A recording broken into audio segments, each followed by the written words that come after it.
You can arrest me right now. Sir! You can Sir! arrest me. This is the Senate. This is the Senate. Sir, I'm respectfully asking you. Sir, this is the The Senate. last person who Not took for me. escaped. No, I did You cannot do not. that. That's not for me. That's for the Senate, sir.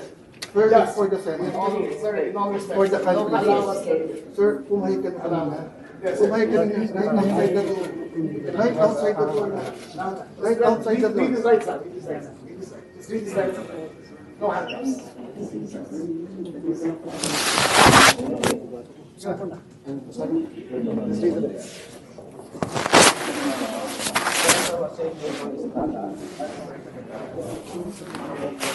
Sir, you have a warrant of arrest issued by Tandigan Bayan 5th Division, criminal case number E-SB 26-CRM-006 for the crime of plunder under Republic Act 78 as amended.